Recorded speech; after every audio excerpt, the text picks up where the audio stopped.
Assalamualaikum warahmatullahi wabarakatuh. Bertemu lagi di video pembelajaran selanjutnya bersama saya Felisa Setianing Sugianti dengan NIM 2008 10 20 12 22. Di sini saya akan menjelaskan mengenai long term financing atau pembiayaan jangka panjang.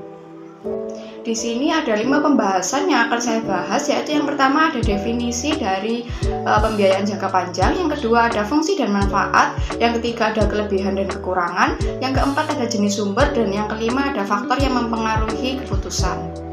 Baik, slide selanjutnya saya akan membahas pembahasan yang pertama mengenai definisi pembiayaan jangka panjang. Apa sih pembiayaan jangka panjang itu? Nah, pembiayaan jangka panjang adalah pinjaman yang memiliki faktor lebih dari 1 tahun. Nah, jadi orang yang mengambil produk pembiayaan jangka panjang memiliki waktu lebih dari setahun untuk melunasinya. Umumnya, pembiayaan jangka panjang berkisar antara 5 hingga 20 tahun. Bagi perusahaan, jenis pembiayaan berjangka panjang ini menjadi solusi ketika membutuhkan biaya berjumlah besar dalam waktu singkat. Nah, biasanya biaya tersebut dipergunakan untuk keperluan bisnis yang sifatnya penting dan mendesak, misalnya membayar sewa tempat usaha dan gaji karyawan. Pembiayaan atau pinjaman jangka panjang juga dipergunakan sebagai modal kerja untuk memulai bisnisnya. Next. Selanjutnya di sini ada fungsi dan manfaat pembiayaan jangka panjang. Yang pertama yaitu suku bunga relatif tetap. Pembiayaan jangka panjang memiliki suku bunga yang relatif tetap. Ketika terjadi kenaikan suku bunga, maka aset yang dijaminkan juga mengalami kenaikan nilai. Namun, jika suku bunga turun, nilai aset yang dijadikan jaminan tidak ikut turun atau tetap sesuai dengan apa yang telah disepakati oleh pemberi pinjaman dan peminjam. Kemudian yang kedua, bisa mempergunakan aset. Aset yang dipergunakan dalam operasional perusahaan bisa dijadikan sebagai jaminan ketika mengambil produk pembiayaan jangka panjang jenis utang hipotek. Nah, ini adalah suatu keuntungan karena selain mendapatkan pinjaman, perusahaan masih tetap bisa mempergunakan aset miliknya dalam kegiatan operasional. Kemudian yang ketiga, mengurangi beban pajak. Memilih pembiayaan dengan jangka panjang secara tidak langsung bisa mengurangi beban pajak yang harus dibayarkan oleh perusahaan. Nah, mengapa seperti itu? Alasannya adalah dengan memiliki pinjaman jangka panjang, otomatis perusahaan juga harus menanggung bunga selama tenor berjalan. Tanggungan bunga atas pinjaman tersebut otomatis akan mengurangi nilai laba, sehingga dengan demikian besarnya pajak yang dibebankan juga menjadi lebih sedikit. Yang keempat, perencanaan arus kas. Pembiayaan jangka panjang juga berfungsi untuk membantu perusahaan merencanakan arus kasnya. Perusahaan yang memiliki utang jangka panjang dengan tenor tertentu dapat dengan lebih mudah merencanakan arus kas. Keuntungannya, perusahaan juga dapat lebih mudah merencanakan cara pembayaran atas pinjaman tersebut dan dari mana sumbernya. Efeknya adalah arus kas menjadi lebih stabil dan sehat. Baik, di sini selanjutnya ada kelebihan dan kekurangan dari pembiayaan jangka panjang. Nah, kelebihan pembiayaan jangka panjang ini ada keuntungan tertentu dari keuangan jangka panjang untuk bisnis. Pertama-tama, bisnis menggunakan keuangan jangka panjang untuk mendanai kegiatan strategis yang dapat membantu kesuksesan bisnis jangka panjang. Nah, demikian pula keuangan jangka panjang dapat membantu bisnis dalam membangun sinergi. Nah, selain itu, keuangan jangka panjang hadir dengan pilihan pembayaran yang fleksibel, yang memungkinkan mereka membayarnya dengan cara yang terkendali. Nah, secara keseluruhan, keuangan jangka panjang dapat membantu pertumbuhan dan perluasan bisnis. Nah, di samping kelebihan dari pembiayaan jangka panjang, tentunya ada kekurangan dari pembiayaan jangka panjang. Kekurangannya yaitu keuangan jangka panjang mungkin disertai dengan persyaratan atau peraturan tertentu, terutama pembiayaan utang jangka panjang. Demikian pula, keuangan jangka panjang dapat mempengaruhi struktur modal bisnis dan juga dapat mempengaruhi beberapa rasionya. Karena melibatkan pembiayaan dan regulasi yang lebih tinggi, pembiayaan jangka panjang mungkin juga memerlukan pemantauan dan kontrol tambahan untuk memastikan operasi yang tepat.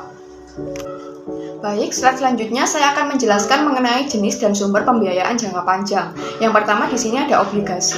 Obligasi adalah surat pengakuan hutang perusahaan kepada perusahaan lain yang memiliki nilai nominal tertentu dan jangka waktu tertentu atau waktu jatuh tempo, serta perusahaan yang mengeluarkannya diwajibkan membayar bunga tertentu yang tertera pada surat tersebut.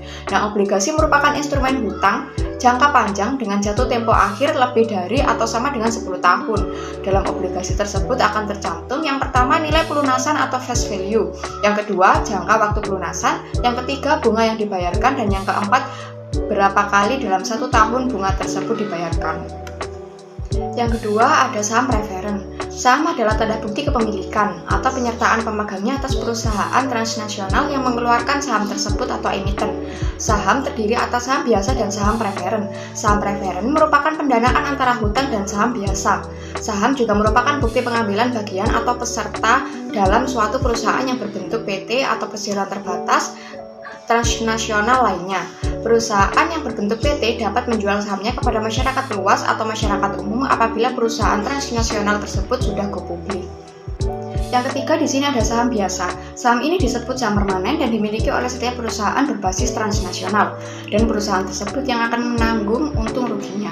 Saham ini memiliki jatuh tempo tertentu. Jika terjadi likuiditas, maka pemilik berhak menjual sahamnya di pasar saham dunia yang telah ditentukan di pasar sekunder. Manfaat menjual saham yaitu seperti yang pertama dividen, bagian dari keuntungan yang dibagikan kepada pemilik saham.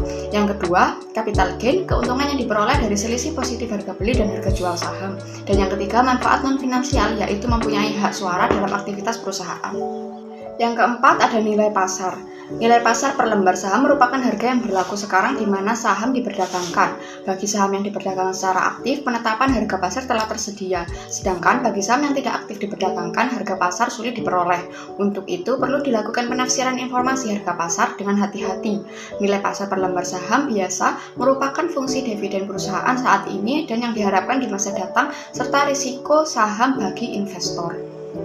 Pembahasan yang terakhir yaitu mengenai faktor-faktor yang mempengaruhi keputusan pembiayaan jangka panjang. Keputusan pembiayaan jangka panjang sebuah perusahaan umumnya dipengaruhi oleh suku bunga yang berbeda yang ada di antara mata uang. Biaya aktual pembiayaan jangka panjang didasarkan pada kedua tingkat bunga yang dikutip dan persentase perubahan nilai tukar mata uang yang dipinjam selama masa pinjaman. Untuk membuat keputusan pembiayaan jangka panjang, perusahaan harus yang pertama menentukan jumlah dana yang dibutuhkan. Yang kedua, memperkirakan harga di mana ia dapat mengeluarkan obligasi. Dan yang ketiga, memperkirakan nilai tukar periodik untuk denominasi mata uang ikatan. Kemudian informasi ini dapat digunakan untuk menentukan biaya pembiayaan obligasi yang dapat dibandingkan dengan pembiayaan biaya perusahaan yang akan dikenakan menggunakan mata uang asalnya.